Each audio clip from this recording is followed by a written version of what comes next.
Je suis vraiment quelqu'un de chouette, ça c'est ma principale qualité. Non, écoute, je sais pas moi parler de moi, j'ai 31 ans, je suis maman d'un petit bébé qui a 13 mois. Je suis la compagne d'un type incroyable qui fait de la chanson.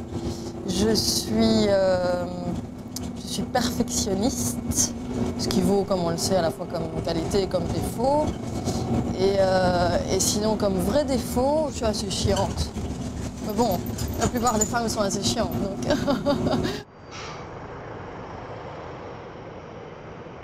Ah, je suis vieille. Je suis une vieille de la télé. Non, c'est pas vrai. J'ai commencé à 23 ans, je crois, et j'ai commencé sur MCM. C'était tout à fait par hasard, parce que j'avais un piercing là, où j'ai un trou. Et il y a un bonhomme qui s'appelle Serge Nagel, qui voulait proposer une nouvelle émission chez MCM. Et alors il était un peu séduit par mon piercing et par ma tête un peu jeune. Et donc il m'a proposé de participer à un pilote qui a finalement été pris par MCM. Et c'est comme ça que j'ai démarré en faisant d'abord un top 50 et puis un agenda culturel, puis des interviews dans l'émission Plus que la musique. Donc c'est devenu de plus en plus chouette, j'ai acquis une expérience de plus en plus intéressante. Puis je suis entrée de nouveau un peu par hasard, par une rencontre un peu fortuite à la RTB pour présenter le meilleur de l'humour. À ça s'est greffé ma participation à 50 degrés Nord, l'émission culturelle d'Arte Belgique. Et puis finalement, j'ai fait ce casting pour Sans Chichi et c'est la fête. C'est génial, quoi. C'est mon émission, quoi, t'imagines? Ah oui, c'est un truc de dingue parce que de la télé, j'ai jamais véritablement voulu en faire. Je te dis, c'est une question de rencontre et de hasard.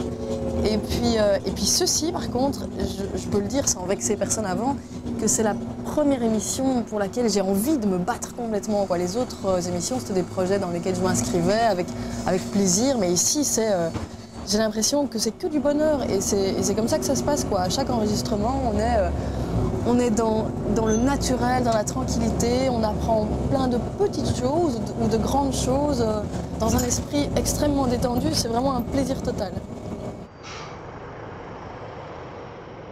Alors le concept, c'est un magazine d'accompagnement quotidien destiné plutôt aux femmes, mais comme la plupart des magazines féminins, on sait que les hommes feuillettent le magazine de leur nana et tout, donc finalement ça s'adresse à tout le monde. Et c'est 1 heure tous les jours avec des tas de chroniqueurs qui sont des vrais spécialistes dans leur domaine, des domaines qui touchent à tous les domaines justement du quotidien, et des invités aussi chaque jour pour un dossier qu'on approfondit un peu plus et qui est un sujet un peu plus de société, un peu plus dans l'air du temps, voilà.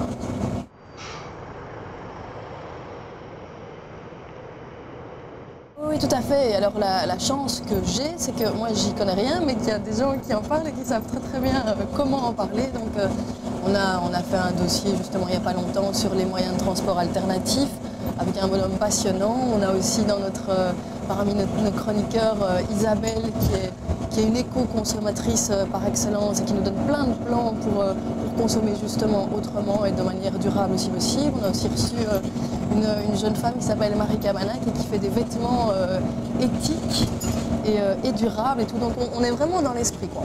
On n'axe pas toutes nos émissions uniquement sur cette thématique-là, mais on est dans l'esprit tout à fait.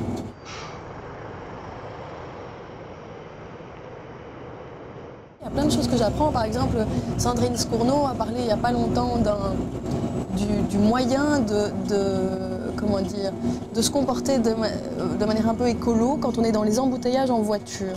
Alors par exemple, moi je croyais qu'il fallait couper le moteur dès que possible et elle indique que non. Enfin voilà, elle nous a donné plein d'indications précises que je peux mettre en pratique. Moi j'apprends de tout le temps.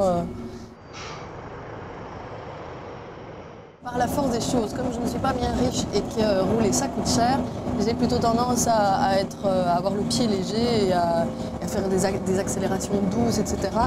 Mais j'avoue que parfois, quand je suis pressée dans la circulation et que je suis un peu vive au volant, donc il y a des moments où je m'impatiente et j'ai tendance à faire un peu la follette. Et puis malheureusement, je suis dans un endroit où pour me rendre sur mes différents lieux de boulot, je dois utiliser la voiture de toute façon. Donc quand je suis à Waterloo, qui est l'endroit où j'habite, si je dois faire des petites courses, je le fais à pied avec ma poussette et des trucs comme ça, autant que faire se peut, mais sinon j'utilise beaucoup la voiture.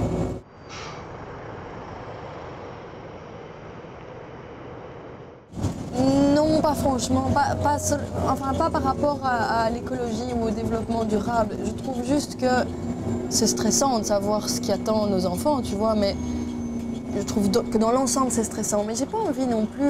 Je trouve qu'on est dans une drôle de posture parce qu'à cette époque-ci, tu vois, nous, pauvres humains, on porte le poids d'une très lourde responsabilité. Et je trouve que c'est justement pas tout à fait humain. Tu vois, on sait ce qui se passe partout dans le monde, on sait quelle est la situation globale dans le monde entier et on sait que c'est grave. Mais on n'est pas prévu pour supporter une telle responsabilité. Tu vois, à la base, les hommes, ils vivent en petits groupes et ils ont conscience de ce qui se passe un peu dans leur environnement plus ou moins proche. Mais ils ne sont pas supposés avoir, je trouve, une telle conscience, une conscience aussi large et en souffrir. Tu comprends ce que je veux dire? Je trouve que c'est dur, quoi. On sait tellement tout ce qui se passe dans chaque parcelle de notre planète qu'on en bave, qu'on est malheureux à chaque seconde si on pense à tout ce qui se passe de néfaste. Et je trouve que de temps en temps, il faut un peu resserrer notre cadre, tu vois, et s'occuper de ce qui se passe chez nous d'abord, avant de pleurer, tu vois, toute la misère du monde. Enfin voilà, c'est un peu comme ça que je le vois. Donc j'essaye pas de me déculpabiliser parce que je ne suis pas personnellement responsable de quoi que ce soit, enfin pas coupable de quoi que ce soit, mais j'essaye de vivre quand même un peu tranquillement, tu vois ce que je veux dire, tout en ayant des gestes qui soient citoyens, qui soient pas stupides. J'ai pas envie de souffrir non plus à chaque instant de la vie, quoi. Je pense qu'on est conscientisé, on est très fort, mais j'ai pas envie qu'on soit culpabilisé. On est conscientisé, quoi. On avance tous, on progresse tous, on fait, je pense, la plupart de ce qu'on nous demande de faire, tu vois, on le fait. Que ce soit le tri, justement, la manière de rouler différemment, d'acheter une voiture différemment, etc. Je pense qu'on progresse tous, mais j'ai pas envie qu'on se sente coupable, quoi.